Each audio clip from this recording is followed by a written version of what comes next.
ৰাজ্যিক কৰ্মচাৰীলৈ চৰকাৰৰ বৃহৎ সকাহ ৰাজ্যিক কেবিনেটৰ সৰ্ববৃহৎ গুৰুত্বপূৰ্ণ সিদ্ধান্ত যিকোনো দুৰ্ঘটনাত ৰাজ্য চৰকাৰৰ কৰ্মচাৰী নিহত হ'লে 1 কোটি টকাৰ সাহায্য আগবঢ়াব ৰাজ্য চৰকাৰে জীৱনৰ বাবে শাৰীৰিক সক্ষমতা হেৰুৱা আহতলৈও 1 কোটি টকা আগবঢ়োৱাৰ সিদ্ধান্ত আনহাতে সাময়িকভাৱে শাৰীৰিক সক্ষমতা হেৰুৱা লোকলৈ 80 লাখ টকা দিয়াৰ সিদ্ধান্ত লয় ৰাজ্যিক কেবিনেটে ৰাজ্যৰ বহু কেইটা বেংকৰ সৈতে আলোচনা কৰি ৰাজ্য চৰকাৰে চুক্তি কৰিছে যে ইন্স্যুৰেন্স প্ৰিমিয়াম হিচাপে বেংকসমূহে কৰ্মচাৰীসকলক এই ধন প্ৰদান কৰিব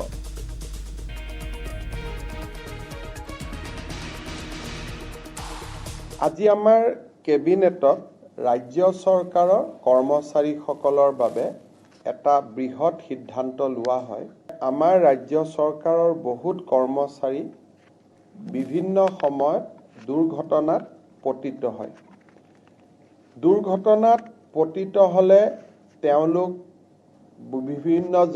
বিভিন্ন সময়ত নিহত হয় আৰু পাৰ্মানেন্ট ডিজেবিলিটি হয় আৰু পাৰ্মানেন্ট ডিজেবিলিটিৰ লগত কেতিয়াবা পাৰ্চিয়েল ডিজেবিলিটিও হয় তাৰমানে এটা হল ডেথ এক্সিডেন্টেল ডেথ দুৰ্ঘটনা জড়িত মৃত্যু দুৰ্ঘটনা বুলি কওঁতে ৰোড এক্সিডেন্টৰ পৰা ফায়াৰ আউটব্ৰেকৰ পৰা বানপানীৰ পৰা গোটেইখিনিক দুৰ্ঘটনা বুলি ধৰা হয় আৰু তেওঁলোকৰ পাৰ্মানেন্ট ডিজেবিলিটিও হয় পাৰ্চিয়েল ডিজেবিলিটিও হয় ৰাজ্য চৰকাৰে ষ্টেট বেংক অফ ইণ্ডিয়া আৰু আন বেংকসমূহৰ লগত এটা বিশেষ চুক্তি স্বাক্ষৰ কৰিব যাৰ জৰিয়তে যাৰ স্যালাৰি একাউণ্ট যোন বেংকত আছে ধৰি ললো মোৰ স্যালাৰি একাউণ্ট ষ্টেট বেংকত আছে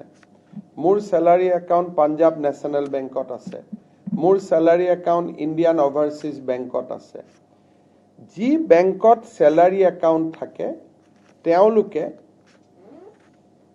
আমাৰ লগত হোৱা চুক্তি অনুসৰি ৰাজ্য চৰকাৰৰ কোনোবা কৰ্মচাৰী দুৰ্ঘটনাত নিহত হলে 1 কোটি টকা পৰিয়াললৈ তেওঁলোকে ইন্স্যুৰেন্স প্ৰিমিয়াম হিচাপে আগবঢ়াব যদি পাৰ্মানেন্ট ডিজেবিলিটি হয় টোটেল ডিজেবিলিটি তেতিয়া হলেও 1 কোটি টকা তেওঁলোকক আগবঢ়াব আৰু যদি পাৰ্চিয়েল ডিজেবিলিটি হয় তেতিয়া হলে 80 লাখ টকা আগবঢ়াব এটো এটা আমাৰ ৰাজ্য চৰকাৰৰ কৰ্মচাৰীৰ কাৰণে এটা বৃহৎ সকাহ হ'ব যে যিকোনো এক্সিডেন্ট বানপানীৰ সময়ত চৰকাৰী কাম কৰোতে আৰক্ষীয়ে সন্ত্ৰাসবাদীৰ বিৰুদ্ধে যুঁজোতে এই ধৰণৰ ঘটনা প্ৰবাহত পৰিয়ালটোৱে নিহত হলে 1 কোটি টকা লাভ কৰিব আৰু পাৰ্মানেন্ট ডিজেবিলিটি হলে 1 কোটি টকাই পাব পাৰ্চিয়েল ডিজেবিলিটি হলে 80 লাখ টকা পাব আৰু যদি বেমাৰত মৃত্যুবৰণ কৰে চৰকাৰে দিয়া গোটেই খা সুবিধাবিলাকৰ উপৰিও এই এগ্ৰিমেন্টৰ জৰিয়তে বেংকটোৰ পৰাও তেওঁলোকে 10 লাখ টকা অতিৰিক্তকৈ পাব তাৰমানে life insurance coverage additional 10 lakh accident insurance coverage 1 কোটি আৰু পাৰ্চিয়েল ডিজেবিলিটি হলে 80 লাখ টকা এটো আমাৰ ৰাজ্য চৰকাৰৰ কৰ্মচাৰীসকলৰ ভগৱানে নকৰক কিন্তু যদি কেতিয়াবা তেওঁলোকৰ খুব এনেকুৱা ধৰণৰ পৰিবেশ হয় তেতিয়ালে ই এটা ডাঙৰ সিকিউৰিটি সিস্টেম হিচাপে পৰিয়ালটোৰ ওচৰত কাম কৰিব এইখিনিৰ পৰিৱৰ্তেও চৰকাৰে যি সুবিধা আজিলৈকে আগবঢ়াই আছে এইখিনি চলি থাকিব এইখিনি অতিৰিক্ত সুবিধা আমি দিছো কিন্তু এজন চৰকাৰী কৰ্মচাৰী মৰিলে ফ্যামিলিটোৱে 60 বছৰ বয়সলৈকে পেনশন পায় জিপিএফ যিবিলাক পায়ে থাকিব এইখিনি হল তেওঁলোকলৈকে আমি আগবঢ়োৱা এটা অতিৰিক্ত সুবিধা অহা 2 অক্টোবৰ ৰাজ্যত হ'ব 39খন সহজিলা 2 অক্টোবৰৰ পৰা এই সহজিলাৰ নিৰ্মাণৰ কাম আৰম্ভ হ'ব মুখ্যমন্ত্ৰীয়ে সংবাদমেলত ঘোষণা কৰে কেবিনেটৰ এক গুৰুত্বপূৰ্ণ সিদ্ধান্ত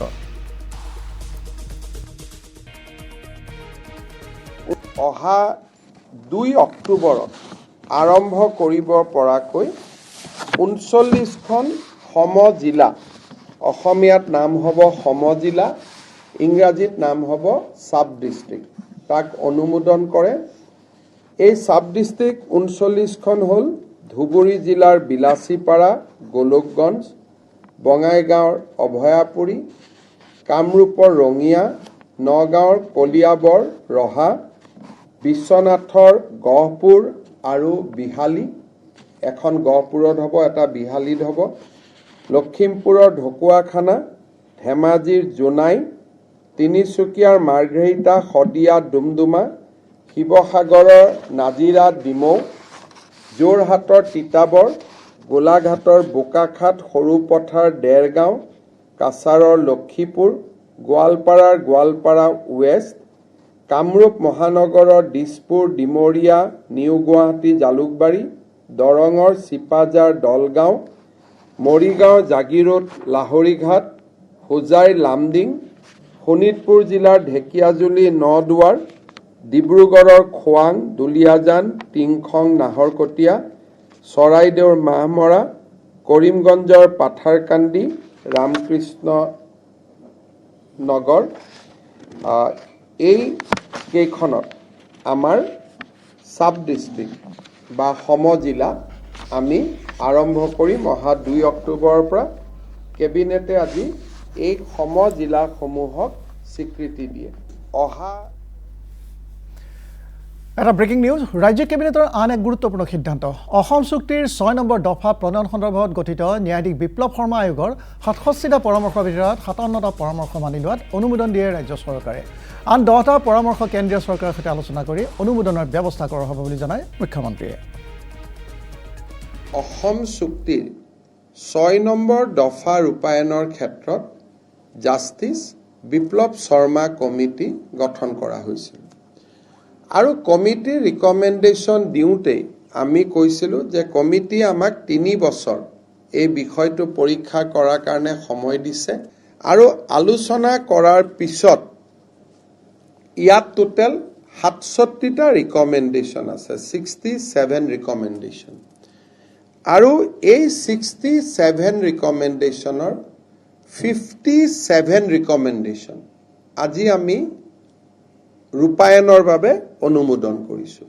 সদৌ অসম ছাত্ৰ সন্থা আৰু আন সংগঠনসমূহৰ লগত কথা পাতি আমি 57টা ৰিকমেণ্ডেশ্যন 2025 চনৰ 15 এপ্ৰিলৰ আগতে আমি ৰূপায়ণ কৰাৰ বাবে আজি কেবিনেটে এটা ৰোড মেপ এটা আমি প্ৰস্তুত কৰিছোঁ।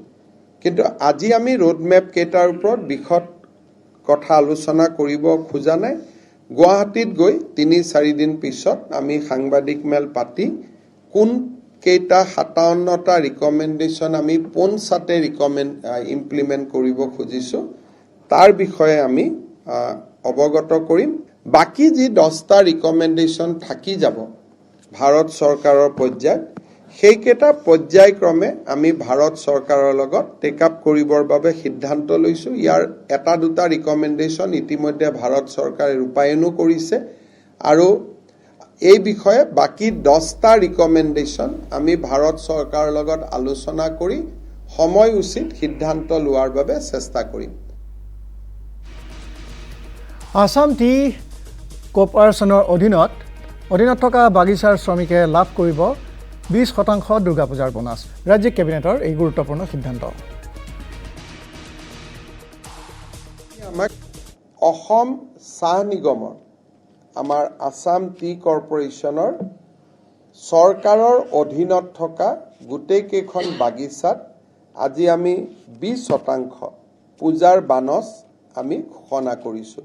আপোনালোকে জানে যে এতিয়া গোটেইবোৰ বাগিচা আমাৰ লগত নাই, বহুত কেইখন বাগিচা আমি লিজ আউট কৰি দিছোঁ, কিন্তু যিকেইখন বাগিচা আমাৰ লগত আছে আৰু লিজৰ ডিউৰেশ্যন চাই যিটো সময়লৈকে চৰকাৰৰ লগত আছিলে এই গোটেই সময়খিনিৰ কাৰণে আজি আমি 20%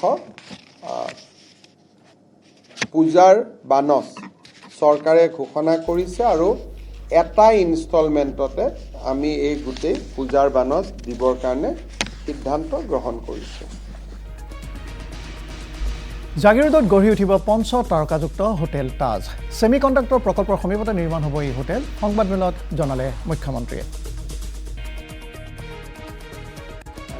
জাগিৰোডৰ টাটাৰ ছেমি কণ্ডাক্টৰ ইণ্ডাষ্ট্ৰীৰ সমীপতে টাটা গ্ৰুপক এখন হোটেল তাজ হোটেল খুলিবৰ বাবেও আজি ৰাজ্য চৰকাৰে অনুমোদন দিয়ে। ইয়াৰ ফলত ছেমি কণ্ডাক্টৰ ইণ্ডাষ্ট্ৰীৰ লগতে তাজ হোটেল এখনো নতুনকৈ জাগিৰোডত প্ৰতিষ্ঠা হ'ব। ই পৰ্যটন ক্ষেত্ৰকো শক্তিশালী কৰিব। ছেমি কণ্ডাক্টৰ ইণ্ডাষ্ট্ৰীৰ কাৰণে অহা বিভিন্ন বিনিয়োগ উদ্যোগপতি ব্যৱসায়ীসকলকো ই থকা মেলাৰ সুবিধা প্ৰদান কৰিব। লখিমপুৰ জিলা উন্নয়নৰ বিশাল ধনৰাশি ব্যয় কৰিব ৰাজ্য চৰকাৰে। বাট পথ নিৰ্মাণৰ পৰা শিক্ষানুষ্ঠানৰ উন্নয়নলৈ বিভিন্ন প্ৰকল্পৰ নামত চৰকাৰে আগবঢ়াব ধন। কেবিনেটৰ পিছত মুখ্যমন্ত্ৰীৰ সংবাদমেলত এই ঘোষণা। লখিমপুৰ জিলাৰ ৰঙানদী সমষ্টিত আমি Diju Kimin road to NH15 at Harmoti via Phulbari Dhekiajuli Shantipur, এই ৰাস্তাটো প্ৰায় 34 কিলোমিটাৰ ৰাস্তা। এই ৰাস্তাটো বনাবৰ কাৰণে আমি 27 কোটি টকা আজি কেবিনেটে অনুমোদন কৰিছে। ডিক্ৰং নদীৰ ওপৰত ডিক্ৰং ৰিভাৰ, তাতে ৰোড কাম এম্বেকমেণ্ট এটা বনাবৰ বাবে আমি 25 কোটি টকাৰ অনুমোদন দিছোঁ। লালুক কলেজত বিজ্ঞান শাখা এটা প্ৰতিষ্ঠাও আজি আমি অনুমোদন দিছোঁ।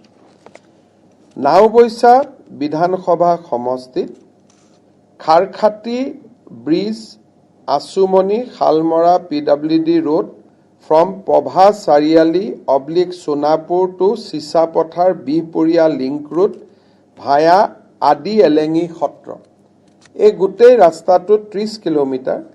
এই ৰাস্তাটো নিৰ্মাণ কৰাৰ বাবে দুটা পৰ্যায়ত হ'ব। আমি 44 কোটি টকা দিছোঁ।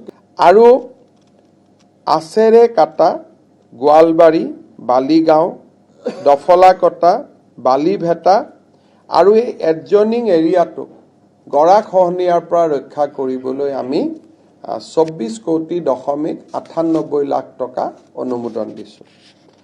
লখিমপুৰ বিধানসভাত বগী নদীত এটা আটকধুনীয়া অডিটৰিয়াম আৰু গেষ্ট হাউচ এটা নিৰ্মাণৰ বাবে আমি 15 কোটি টকাৰ অনুমোদন দিছোঁ। ঢকুৱাখানাৰ বৰ্তমান 30খন বিচনাযুক্ত চিকিৎসালয়ক আমি 200খন বিচনাযুক্ত জিলা হস্পিটাললৈ উন্নত কৰাৰ বাবে আজি কেবিনেটে অনুমোদন জনাইছে।